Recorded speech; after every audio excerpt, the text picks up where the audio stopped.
So, hey guys, this is your health coach Rahul, and today I'm going to present you with some interesting findings which I got on 21st. That is uh, during my 40-day raw meat diet. I also did some experiments with eating only one macro at a time, that is only fat, then only protein, and I also had only carbs and in the form of simple carbs. So, some interesting readings and some exciting insights. So, let's go ahead and check what I had on 21st. My first meal was a bowl of bone broth. This was cooked for nearly 24 hours, slow cooked.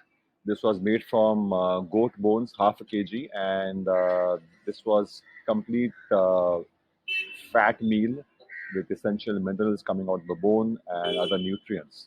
So this is one meal. Second meal was only protein, about 300 gram, 200 grams of raw chicken, which was marinated. And the third meal was carbs in the form of fruits, that's simple carbs. So these harmless looking fruits is something what I had in the third meal. And the blood glucose response was amazing because I'm wearing a continuous glucose monitor. I can monitor how my blood glucose is responding to all these different types of macros. Usually, you would in a standard conditions people mix all the three macros, not necessarily eat separately, but cook the food in saturated fat, have simple carbs either before or after or during, and protein is a part of the meals supposedly. So let's go ahead and check it out, how the blood glucose responds. So you can see over here, this is my entire graph, blood glucose graph. You can see mostly on 21st, that's on the top. My graph of blood glucose is usually very straight, very straight and uniform. But right at the end, where you can see the red color, where my blood glucose has dropped to 68, 64, 63, there is a small peak.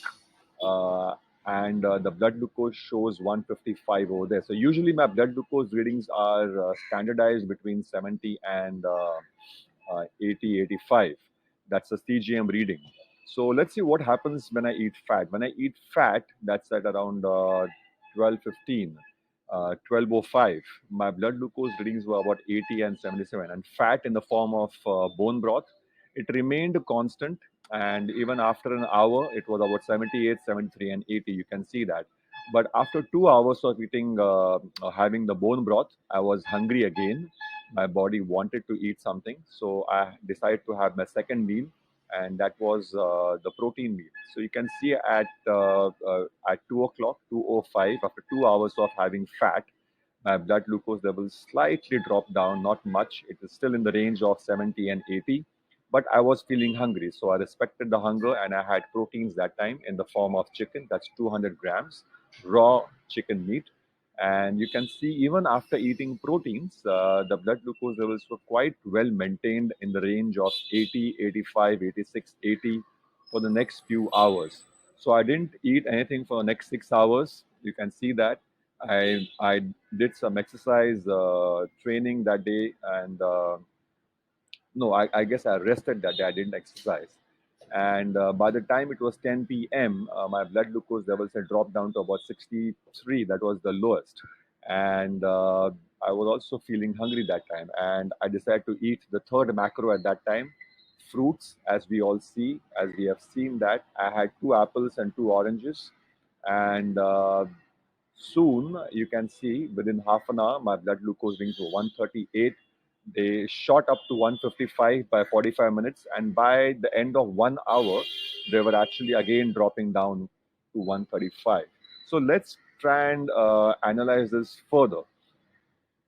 This is a zoomed in thing about my fat, protein, and simple carb intake. You can see at when I was having fat, you can see between 12 and 2 o'clock, my blood glucose readings were again well maintained. So the thing to understand over here is, even if you're insulin sensitive, even if your metabolic health is good, um, it simple carbs, I mean, these harmless looking carbs can still increase your blood glucose levels to really high numbers. And mine increased to more than double, 155.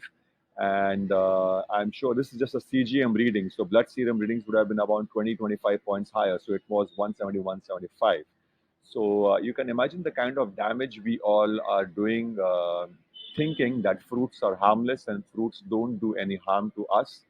And me being so insulin sensitive, it could come down fast after an hour and start coming down. But people who are mostly insulin resistant in today's population, people who are exposed to eating frequent meals, people who are constantly eating grains and fruits and refined flour products, food that is available off the shelf, are constantly increasing their blood glucose levels. And what happens when you increase the blood glucose levels? So let's understand what happened to me when I had simple carbs. So when I'm eating fat, and proteins, my hunger levels, my cravings are not that high.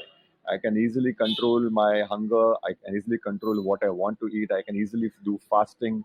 And there is no need for me to eat constantly if I'm eating fat and proteins. When I introduce eating carbs, what happened to me? At 10 p.m., I had carbohydrates, as you all saw, two apples and two oranges. By the time it was 11, 11:30, I was hungry again. I was going crazy for food. I wanted to eat more. And obviously, anything that is in front, you want to eat.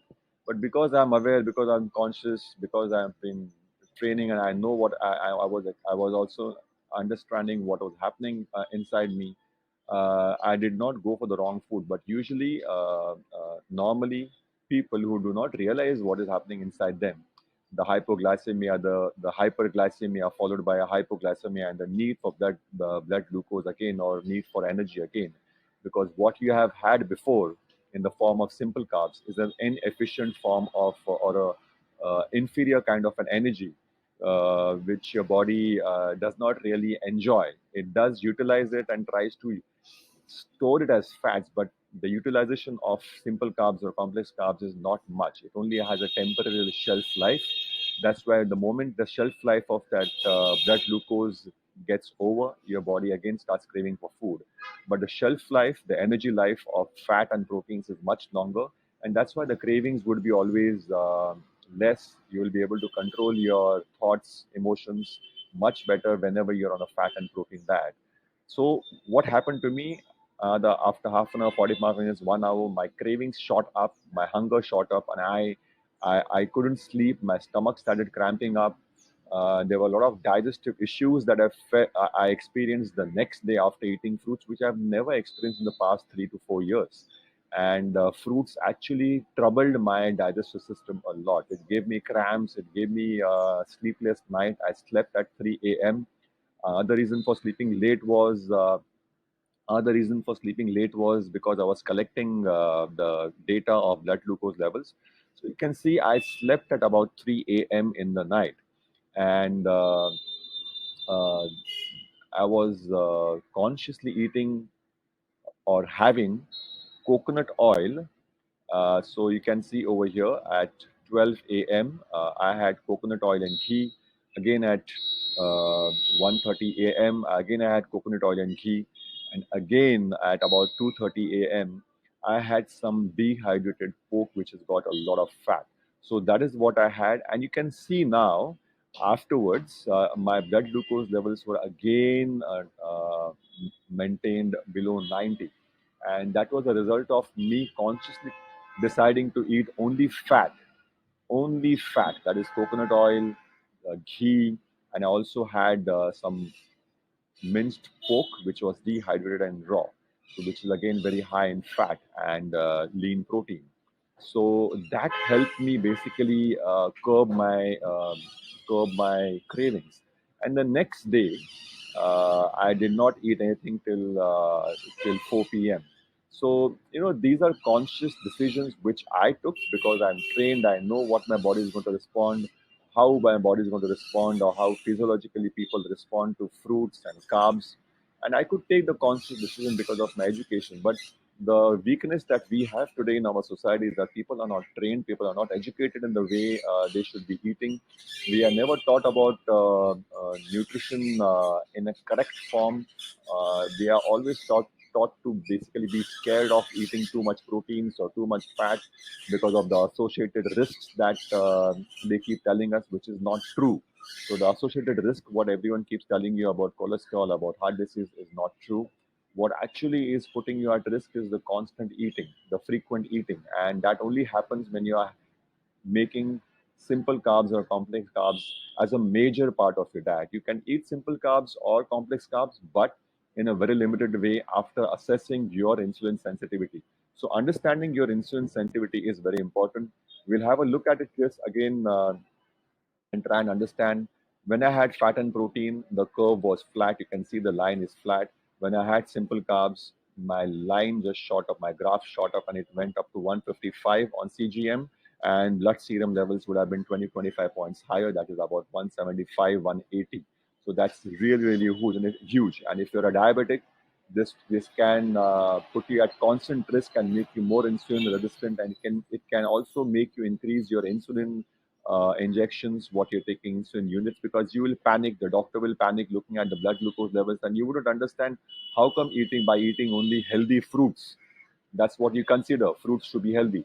How come your blood glucose levels are shooting up? And you will have to keep on constantly increasing your insulin injections or your diabetic medications, and without realizing what is causing the problem. The problem is simple carbs and complex carbs in diabetes, and we have to understand that.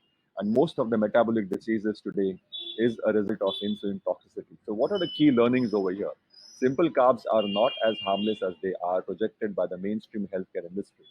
Today's population is suffering from metabolic dysfunction, the root of which is insulin resistance, and that is the root cause. By eating simple or complex carbs, we only add oil to the fire, resulting in aggravation of the existing metabolic diseases like diabetes, hypertension, obesity, PCOS, leading to inflammation, premature aging, fatigue, digestive issues, etc. And the extreme end of metabolic disease is cancer, Alzheimer's, etc., etc. So be careful, be aware of what you're eating, be aware of your insulin resistance and insulin sensitivity. Calculate that, understand, put a CGM if you can, buy a glucose monitor if you can, monitor your fasting insulin, PP insulin, do the key lab test to understand your metabolic health, and then only design your nutrition plans. So if you have any need for your nutrition plans or reversing your diabetes or reversing obesity, if you want any help in kids nutrition, you can always contact me. And do like and share this informative video.